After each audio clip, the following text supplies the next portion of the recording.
చిత్తశుద్ధిలో చంద్రబాబుకు ఎవరూ సాటి లేరు రారు అన్నారు కృష్ణా జిల్లా తెలుగుదేశం పార్టీ అధ్యక్షులు మాజీ పార్లమెంట్ సభ్యులు కొనకల నారాయణరావు. చంద్రబాబు నాయుడు ఎన్నికల ప్రచారంలో ఇచ్చిన 5 కీలక హామీల అమలుపై నిర్ణయం తీసుకోవడం సంతోషంగా ఉందన్నారు. వాళ్ళ అభివృద్ధిని నాశనం చేసినటువంటి వ్యక్తి జగన్మోహన్ రెడ్డి. రాష్ట్రం అవినీతిమయమైపోయింది. వైఎస్ఆర్ పార్టీకి చెందినటువంటి నాయకులు కానీ, మంత్రులు కానీ, శాసనసభ్యులు కానీ అంతా కూడా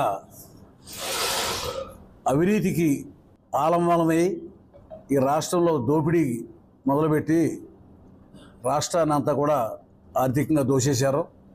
ఆ యొక్క నియంతృత్వ పరిపాలన మీద చంద్రబాబు నాయుడు గారు నిరంతర పోరాటం చేస్తూ ఆయన పైన అక్రమ కేసులు బనాయించి జైల్లో పెడితే పవన్ కళ్యాణ్ గారు బేషరతుగా వచ్చి పోలీసులు ఎన్ని అడ్డంకులు సృష్టించినా కూడా రాజమండ్రి జైలుకి వెళ్ళి చంద్రబాబు నాయుడు గారికి మద్దతుగా వైఎస్ఆర్ పార్టీకి వ్యతిరేకంగా ఉన్న ఓటు నేను చీలనివ్వను, జగన్మోహన్ రెడ్డిని గద్దెదించడం కోసం నేను చంద్రబాబు నాయుడు గారితో కలిసి పనిచేస్తానని చెప్పి పవన్ కళ్యాణ్ గారు, తర్వాత మోడీ గారు, బీజేపీ మూడు కూడా కూటమిగా ఏర్పడి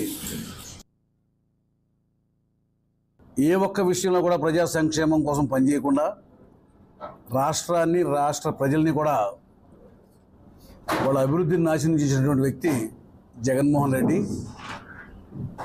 రాష్ట్రం అవినీతిమయమైపోయింది. వైఎస్ఆర్ పార్టీకి చెందినటువంటి నాయకులు కానీ, మంత్రులు కానీ, శాసనసభ్యులు కానీ అంతా కూడా అవినీతికి ఆలంబనమై ఈ రాష్ట్రంలో దోపిడీ మొదలుపెట్టి రాష్ట్రాన్ని అంతా కూడా ఆర్థికంగా దోచేశారు. ఆ యొక్క నియంతృత్వ పరిపాలన మీద చంద్రబాబు నాయుడు గారు